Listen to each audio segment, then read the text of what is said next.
भगवान बुद्ध का जिक्र जब भी आता है, लोगों के जहन में सबसे पहले एक ही ख्याल आता है कि आखिर वो जगह कैसी होगी जहां उन्हें ज्ञान की प्राप्ति हुई थी। तो आज की इस वीडियो से आपको बोध गया की इस पावन धरती और बोधि वृक्ष के बारे में काफ़ी कुछ जानकारी मिलने वाली है। तो दोस्तों, हम आ चुके हैं महाबोधि मंदिर बोध गया में, और पीछे आप देख सकते हैं महाबोधि मंदिर है, और मंदिर के पीछे वो पीपल का पेड़ जहाँ पर भगवान बुद्ध को ज्ञान की प्राप्ति हुई थी। तो चलिए चलते हैं, सबसे पहले करते हैं भगवान बुद्ध के दर्शन।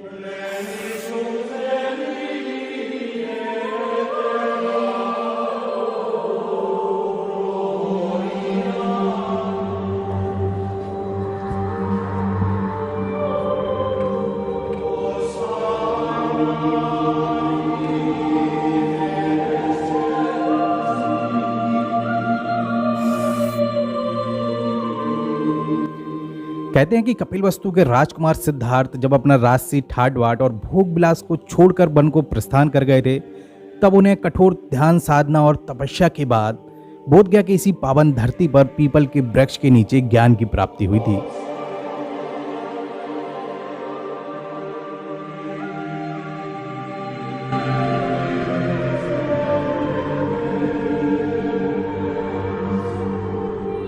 बुद्धं शरणं गच्छामि।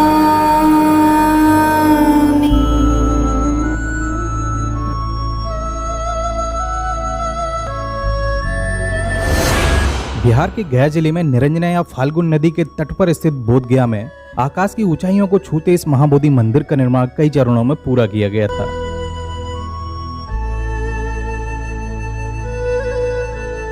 मूल रूप से ईंटों से बनाए गए इस मंदिर को सबसे पहले सम्राट अशोक ने बनवाया था।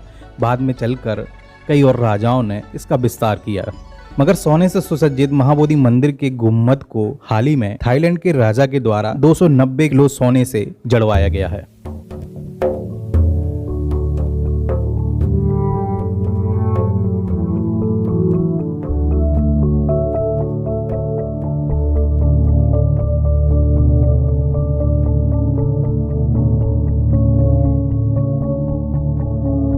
दोस्तों, यह है मुचलिंद सरोवर, और यह उन 7 जगहों में से एक है जहां पर गौतम बुद्ध ने ज्ञान प्राप्ति से पहले ध्यान किया था। और कहते हैं कि जब गौतम बुद्ध यहां पर ध्यान कर रहे थे, तब अचानक से आंधी तूफान और बहुत तेज बारिश होने से बौद्ध लगभग गले तक डूब गए थे।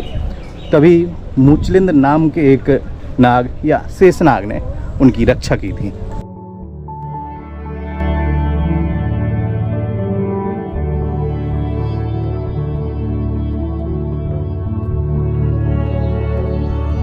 कहते हैं कि बैसाख पूर्णिमा को ज्ञान प्राप्त करने के बाद गौतम बुद्ध ने जहां अपना पहला सप्ताह बोधि वृक्ष के नीचे बिताया था, तो दूसरा सप्ताह अनिमेष लोचन चैत्य में, और वहीं तीसरा सप्ताह रत्न चक्रा में पैदल चलते हुए व्यतीत किया था।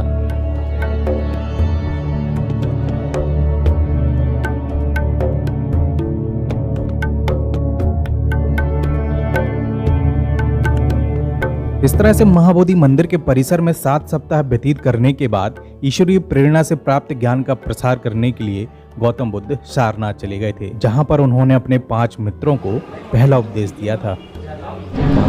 इस वक्त आप जो मेरे पीछे देख रहे हैं, ये है वो पीपल का वृक्ष जिसके नीचे बैठकर गौतम बुद्ध को ज्ञान की प्राप्ति हुई थी। यह पीपल का वृक्ष मूल वृक्ष 4थी पीढ़ी का वृक्ष है। पहली पीढ़ी के वृक्ष को अशोक की पत्नी ने कटवा दिया था।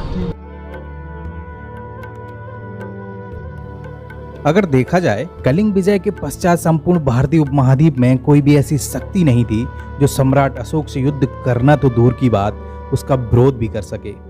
मगर बौद्ध धर्म स्वीकार करने के बाद अहिंसा के सिद्धांत का पालन करने के चक्कर में जब उसने कभी युद्ध न करने की प्रतिज्ञा ली और अपनी संपूर्ण सामरिक शक्तियों को, यहाँ तक कि अपने पुत्र और पुत्रियों को बोधि वृक्ष की टहनियां देकर विश्व में अलग अलग जगहों पर स्थापित करने और धर्म प्रचार में लगा दिया, तब मगध साम्राज्य का विघटन होना शुरू हो गया।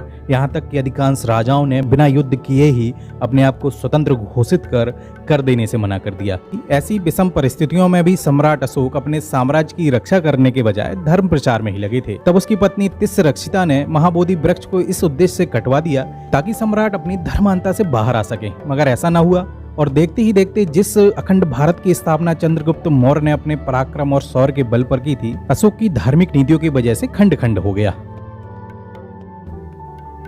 यहाँ मैं आप सभी को एक बात क्लियर कर देना चाहता हूँ कि मैं भगवान बुद्ध के सिद्धांतों में पूरी आस्था रखता हूँ, मगर जब भी मैं भारत के महानतम सम्राट अशोक को पढ़ता हूँ तब लगता है कि अपने देश की रक्षा से बड़ा कोई धर्म नहीं हो सकता, क्योंकि जब देश ही सुरक्षित नहीं तो धर्म का क्या करोगे। और हुआ भी कुछ ऐसा ही। मौर्य वंश के अंत के साथ ही बौद्ध धर्म का पतन होना भी प्रारंभ हो गया।